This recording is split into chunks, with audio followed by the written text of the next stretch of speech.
तो question number 13 में हम लोग ये प्रूव करना चाहते हैं कि sum as well as product of two conjugate complex number is a real number. कि अगर दो कॉन्जुगेट कम्प्लेक्स नंबर ले लिए जाएं तो उनको चाहे प्लस किया जाए या उनको आपस में मल्टीप्लाई किया जाए, आंसर एक रियल नंबर ही आता है। यानी कि आंसर जो आता है उसमें एटा नहीं होता, उसका इमेजिनरी पार्ट जो है वो जीरो होता है। हर रियल नंबर का इमेजिनरी पार्ट जीरो होता है। तो इसको प्रूव करते हैं।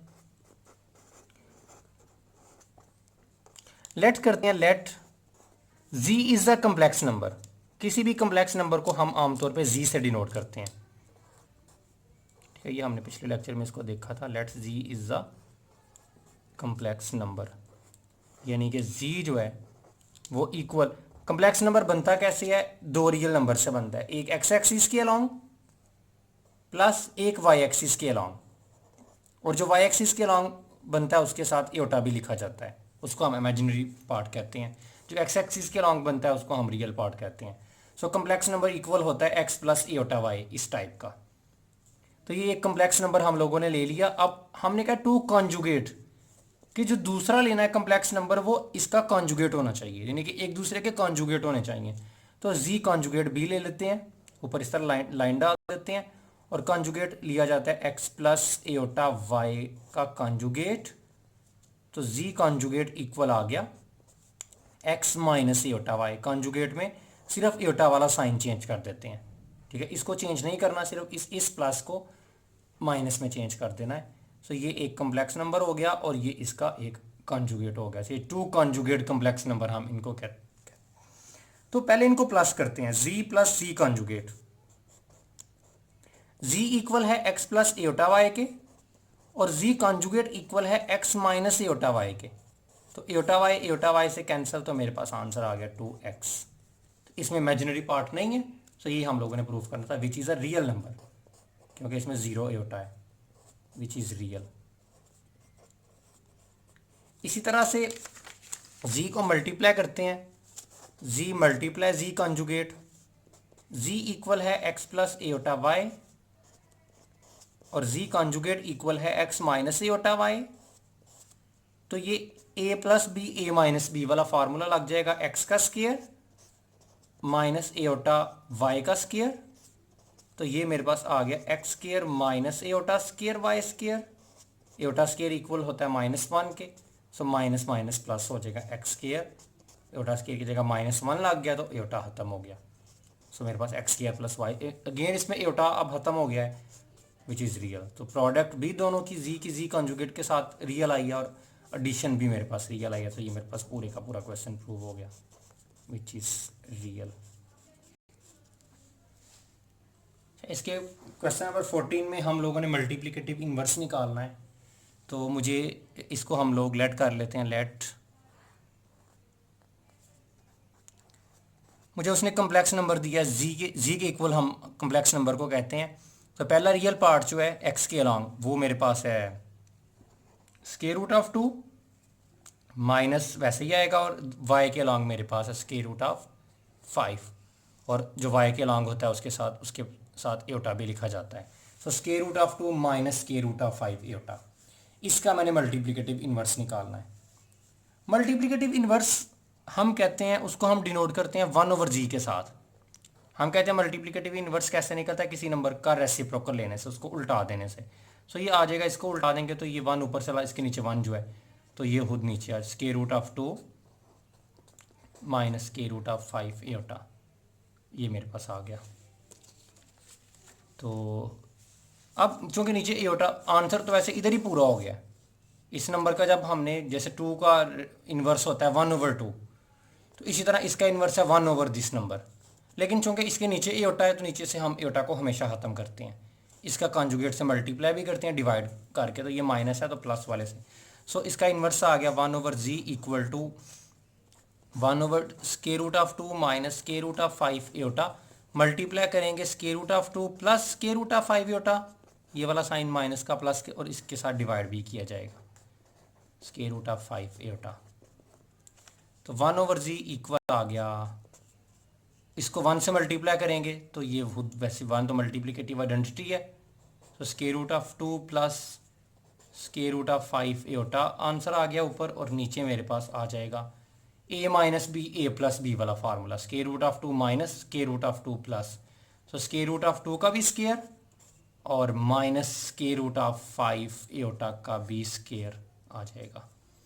सो 1/z equal to square root of 2 plus square root of 5 eta divided by, ये 2 इस 2 से कैंसिल, 2 माइनस ये इससे कैंसिल 5 और एटा का स्केयर। सो 1/z इक्वल आ गया square root of 2 plus square root of 5 eta over, Etah square की जगह -1 लगाएंगे तो minus minus plus, so 2 plus 5 तो वो मेरे पास आ जाएगा 7। So 1/z equal to square root of 2 के साथ 7 को लहदा लिख देंगे, square root of 2/7 plus square root of 5 के साथ इस 7 को लहदा लिख देंगे। सो ये मेरे पास, क्योंकि हर कम्प्लेक्स नंबर इसी फॉर्म का होता है, एक रियल नंबर प्लस एक दूसरा रियल नंबर और उसके साथ एटा। ये वाला नंबर इस फॉर्म में नहीं था, इसलिए मैं इसके कॉन्जुगेट से मल्टीप्लाई डिवाइड करता हूँ ताकि ये इस फॉर्म में बदल जाए। तो जब भी नीचे एटा आएगा हम ये वाला स्टेप ज़रूर करते हैं, हमेशा आंसर इस फॉर्म में लिखा जाता है। अब इसमें एक हमारा ये आंसर तो इधर मेरा पूरा हो गया, इसको हम एक्स्ट्रा का नाम दे के इसको हम एक चीज़ चेक करते हैं कि अगर इस नंबर को square root of 2 minus square root of 5 eta को अगर इसके साथ मल्टीप्लाई किया जाए, square root of 2 plus square root of 5/7 eta के साथ अगर इन दोनों को मल्टीप्लाई किया जाए तो क्या आंसर आना चाहिए?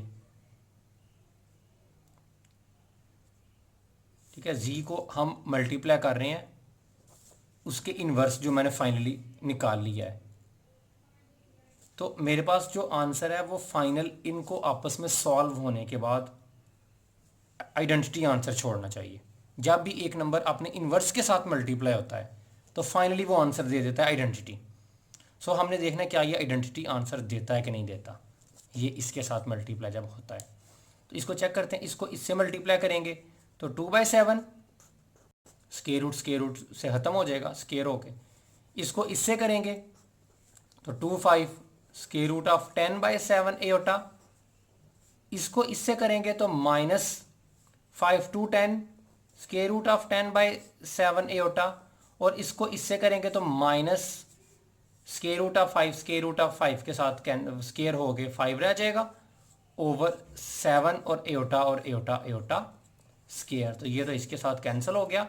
2/7 प्लस ये इसके साथ कैंसिल, तो ये मेरे पास 0 आ गया आंसर, और एटा स्केयर की जगह -1 लगाएंगे तो माइनस माइनस प्लस 5/7, 7 में मेरे पास एलसीएम आ गया, ऊपर 2 + 5 7, तो 7/7 आंसर आ गया 1, जो कि आइडेंटिटी एलिमेंट है। इस 1 को लिखा जा सकता है 1 + 0 एटा। इसका मतलब है कि जब एक नंबर को मैंने उसके इन्वर्स के साथ मल्टीप्लाई किया तो आंसर आइडेंटिटी आया। कम्प्लेक्स नंबर की जो आइडेंटिटी है अंडर मल्टीप्लिकेशन वो मेरे पास है 1 + 0 एटा। अक्सर बच्चे ये वो एमसीक्यूज में पूछता है, कहता है मल्टीप्लिकेटिव आइडेंटिटी कौन सी है कम्प्लेक्स नंबर की, 1, 1, 1, 0, 0, 1 या 0, 0। तो हमारा आंसर है 1, 0।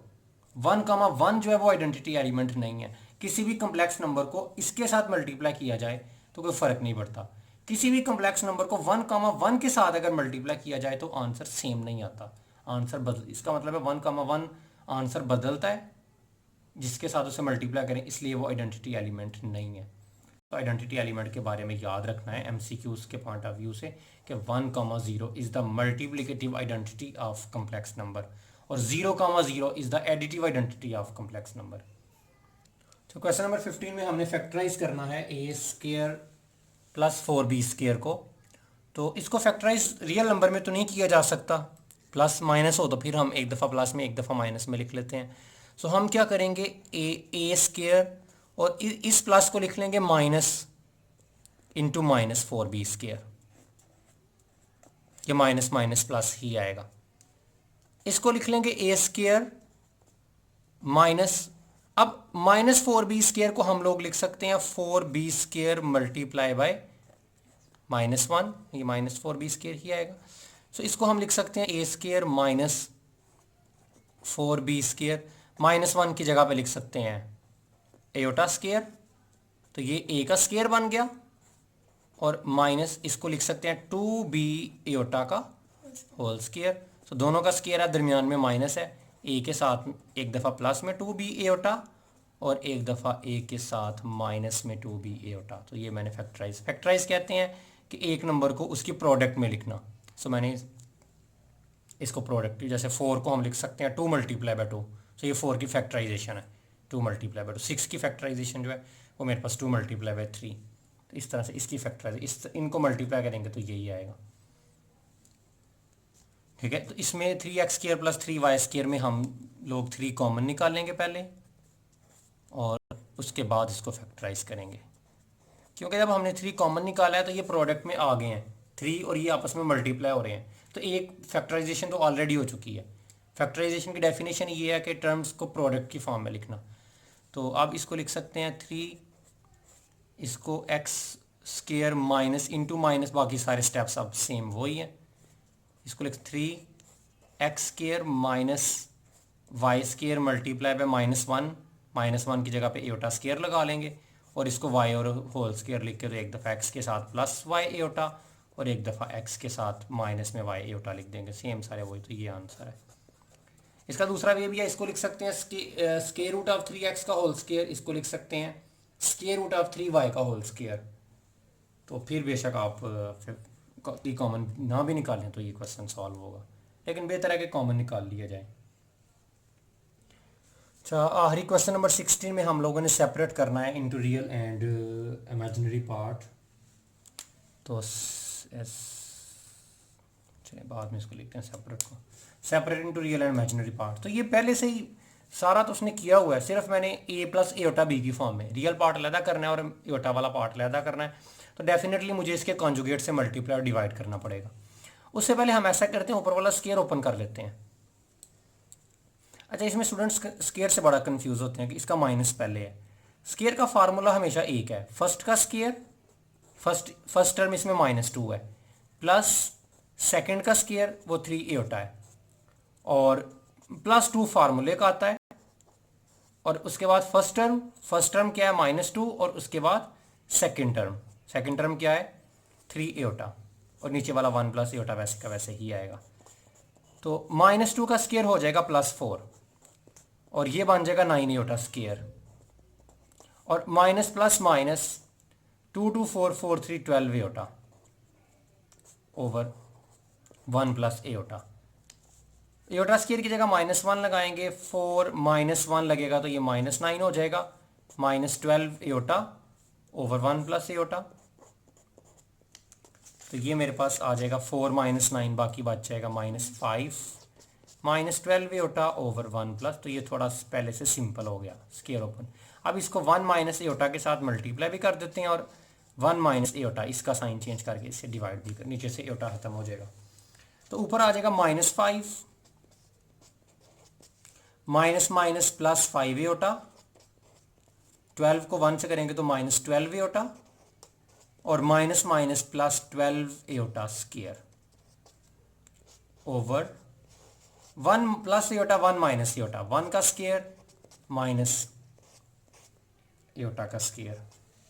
तो ये मेरे पास आ गया -5 में से 12 बाकी 7 -7 एयोटा, और एयोटा स्केयर की जगह -1 लगेगा तो माइनस प्लस माइनस, सो -12 आ गया ओवर 1 का स्केयर 1 माइनस एयोटा स्केयर की जगह -1 लगेगा तो एयोटा स्केयर की जगह माइनस सो +1। तो ये मेरे पास आंसर 5 और 12 -17, सो -17 -7 एयोटा ओवर 2। इसको लिख सकते हैं -17 के साथ 2 को लहदा लिख लेते हैं, और -7 के साथ लहदा लिख लेते हैं। सो ये रियल पार्ट है, -17/2 ये रियल पार्ट हो गया, और -7/2 जो है ये मेरा इमेजिनरी पार्ट। सो मैंने रियल, जो जब भी सेपरेट करना है रियल इमेजिनरी को तो कॉन्जुगेट से मल्टीप्लाई डिवाइड कर देना है। जब इन्वर्स लेना है तो इन्वर्स में पहले उसको उल्टाना है, उसके बाद उसको हम जो है ना कॉन्जुगेट से मल्टीप्लाई डिवाइड करते हैं। उसमें भी पर्पस यही है कि सेपरेट करने के लिए, इन्वर्स तो एक लाइन में सॉल्व हो जाता है। या अगर दो कम्प्लेक्स नंबर को डिवाइड करना है तो एक कम्प्लेक्स नंबर को ऊपर लिख दें, दूसरे कम्प्लेक्स नंबर को नीचे लिख दें, तो वो डिवीजन हो गई सिंपल।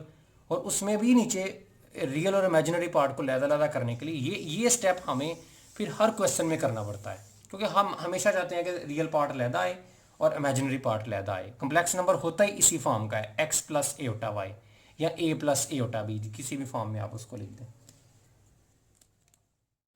तो इस लेक्चर में इतना ही देखते हैं, बाकी हम जो है अगले लेक्चर में देखेंगे। तब तक के लिए अल्लाह हाफिज़।